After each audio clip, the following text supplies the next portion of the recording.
What's going on, guys? My name is Palpatine Bricks, and today we've got the 3 different LEGO Star Wars UCS X-Wings that have ever been released by LEGO Star Wars, including the 2000s version, the 2013, and the 2023. So we're going to be taking a look at all the boxes, the piece counts, the years, and the set numbers of these sets, having a look at which one you should buy and why, and the prices of each one in today's date. The first X-Wing that we'll be taking a look at is the one released in the 2000s. It has the standard black box art with the lining of the X-Wing, as well as the X-Wing from the top in a little diagram or monologue sort of thing that you can see. The set number is 7191 and it has the original Ultimate Collector Series at the top. It has the LEGO and Star Wars logo, of course. It does really look really plain, but in terms of the price, if you were going to pick this up today, brand new in box, it's going to set you back around 2,000 Australian dollars. So with this box art, you can actually see that the back of the model does have color, the front doesn't. So that's a bit weird, but nevertheless, we've got the top of the cockpit opening. I'm not sure why it's not focusing. Sorry about that. There you go. Then we've got a little droid message there, A to C, so you can pause that and read it if you'd like. Then you have the actual model, which is all colorful. It's not like the newer X-Wing models where they're all one nice color. I've got it here on display at the top, so it does look nice and neat. I do still love this set. It shows you the dimensions, the speed, the capacity, and class of the X-Wing right there. So if you'd want to read that, you can. And then it also shows you that you can actually twist this little circle there at the back to open and close the wings, like in landing and flying position. That's really nice for a 2000s model. Only 1 year into LEGO Star Wars by that time, and they were already doing such nice capabilities for these sets. I do really like this set. It is a collectible set, so I personally wouldn't recommend this if I were to display it. But if you are a collector, I would recommend you get it now, better than later, because this is going to just keep going up in value. So better get it now before it just skyrockets up. The next X-Wing we've got is the 10240 Red 5 X-Wing. So technically this is not a normal X-Wing Starfighter, but it is the Red 5 X-Wing. This does come with an R2-D2 this time, as you can see there. It has a lot of color, it pops, and the box art itself is just stunning. Much more of an upgrade from that original 2000s version up there where there was a lot of colors. It's nice and white now, a lot of more important features and more of a style and use of pieces. As you can see, they're using more intricate piece designs. You can see that the model of the actual set shows at the front. So if you were to display it, shows you 52 centimeters by 47.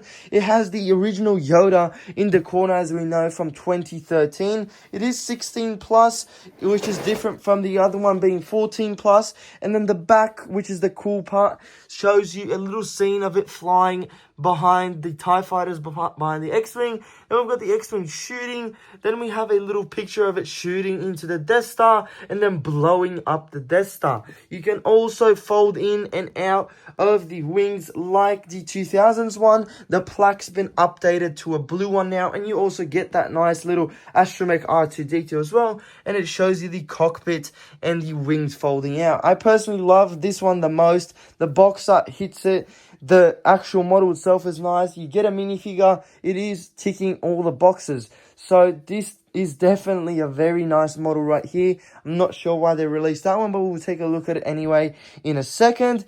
Other than that, this was also released in the New York Times Square event that was in New York. And this actually came with a, what was it, a New York Yoda as well. So if you have one of those, that's pretty cool to have. But this was 2013, very nice set. I don't fault it whatsoever. Now, the 2023 X-Wing is our newest UCS style X-Wing. It has the Ultimate Collector Series / logo in the top left corner. Instead of the LEGO logo, it's now been replaced to the bottom left. It has the name X-Wing Starfighter in the top right, and it has the Star Wars logo in the bottom right instead of the top right. So there's a lot of changes here. And now they've also gone back to the black simple design of the set. So it shows off the model itself. A bit of stars in the background, like a little cassette. I'm not sure what it's called, but it's called something when it's around. And then just full black, nice and neat. It does make it look nice and clean. It doesn't look like it needs anything else. It just shows off the set, and that's how it should be. So there's a lot of cool, different, intricate piece designs again in this model. So more of a thought out build, I would say. The set number is 75355, 1949 pieces, and it's 18 plus. So it's gone from 14 plus to 16 plus to now 18 plus. So this is an 18 plus set. So if you are under 18, you shouldn't be getting it. The side of the model shows half of the X-Wing and the Ultimate Collector Series, and then also it being on the stand, and it also gets a Luke minifigure in this set. So we'll get the updated plaque, a minifigure, and as well as a R2-D2 in this one as well. So it's pretty cool to see that they finally integrated that, and it also had that minifigure arm printing for this one, since it is a Ultimate Collector Series. Now it shows also flying through the Death Star there. It shows you it on an angle with the dimensions as well, and then open wings, R2-D2 being placed into its seat, and the cockpit again. So all three models had shown that cockpit, and all three models are X-Wing Starfighters. Overall, I would say this is a pretty cool UCS collection to have all three different types of X-Wings that were released, including from 2000 to 2023. So you got three in those years, the first one being in 2000, then 13 years later, and then 10 years later again. So pretty cool to see all those sets right there on the table. It is seen that the 2000s box is actually a bit higher, and the other ones are a bit wider, but they're still thicker as well from the top.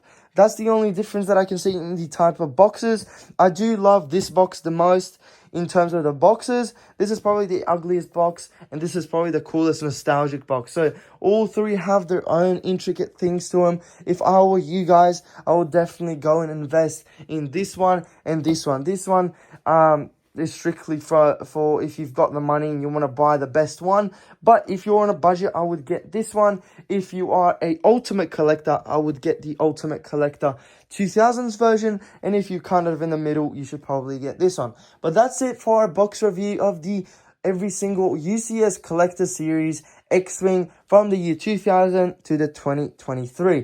Thank you so much for enjoying my video. Make sure to like and subscribe to our videos to see more of these Ultimate Collector Series. I will be doing the Death Stars soon, and I will be doing the Millennium Falcons as well. I do have them both here on the stand. Let me know in the comments below what else I should do. I have every single Lego Star Wars set ever made, so I'm just thinking of sets to make. There's a lot of things that I have in the background here, but let me know in the comments below, and see you guys in the next video. Peace.